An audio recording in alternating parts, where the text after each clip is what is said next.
নতুন স্মার্ট কার্ডেই একমাত্র এখন থেকে টিসিবির বিপণন কার্যক্রম পরিচালিত হবে। যে ধরনের নৈরাজ্য এবং দুর্বৃত্তায়ন হয়েছিল এই ক্ষেত্রে টিসিবির ফ্যামিলি কার্ড তৈরিতে দুর্বৃত্তায়ন হয়েছে। সরকার পরিবর্তনের পর থেকেই এমন দাবি করে আসছেন উপদেষ্টারা। এর জেরে গত মাসে স্মার্ট ফ্যামিলি কার্ডের বাইরে বন্ধ রাখা হয় ভর্তুকি মূল্যে সংস্থাটির বিক্রয় কার্যক্রম।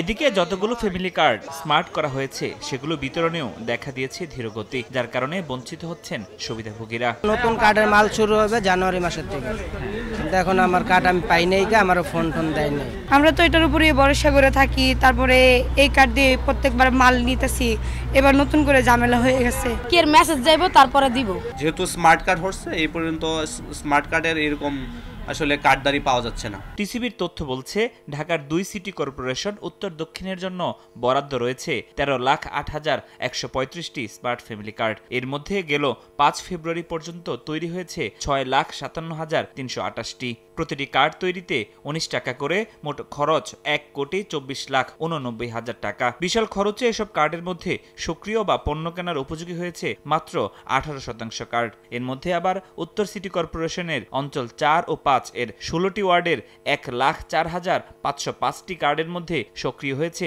মাত্র 2টি। নতুন লাক্স যা ত্বককে করে কোমল আর দেয় ব্রাইট গ্লো। ট্রাই করো লাক্স। টিসিবি বলছে প্রস্তুত হওয়া সব কার্ড সংশ্লিষ্ট কর্তৃপক্ষের কাছে পাঠানো হয়েছে। সক্রিয় কার্ডের উপকারভোগীদের পণ্য দিতেও প্রস্তুত সংস্থাটি। তাহলে সক্রিয় হচ্ছে না কেন? এর দায়ী বা কার? ফ্যামিলি কার্ড যাদের কাছে অ্যাক্টিভেশনের দায়িত্ব, অর্থাৎ সিটি কর্পোরেশনের ওয়ার্ড কাউন্সিলর অফিস এবং স্থানীয় পর্যায়ে টিওনো অফিস, যাদের এটা অ্যাক্টিভেশন করার দায়িত্ব, তারা যদি সঠিক সময় দ্রুত অ্যাক্টিভেশন না সম্পাদন করে ডিলাররা পণ্য বিক্রি করতে ব্যাহত হবে। আমরা ইতিমধ্যেই জানুয়ারি মাসের পণ্য সারা বাংলাদেশে ডিলারদের কাছে পৌঁছে দিয়েছি।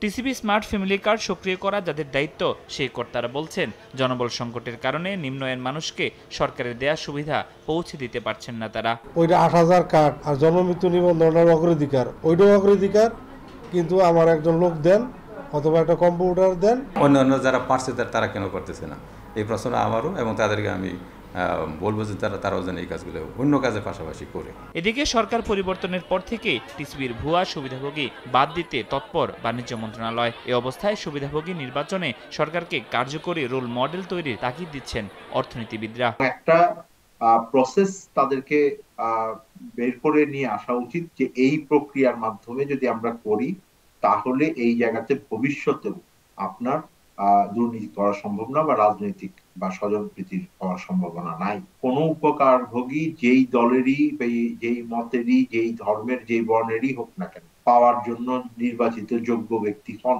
নাগরিক হিসেবে তাকে বাদ দেওয়ার কোনো সুযোগ নাই। প্রকৃত সুবিধাভোগী নির্বাচন জটিলতায় যখন ধীরগতি ফ্যামিলি স্মার্ট কার্ড বিতরণে, তখন কার্ড ছাড়াই ট্রাকে করে সবার জন্য ভর্তুকি মূল্যে পণ্য বিক্রি করছে টিসিবি। ফরহাদুর রহমান, সময় সংবাদ, ঢাকা।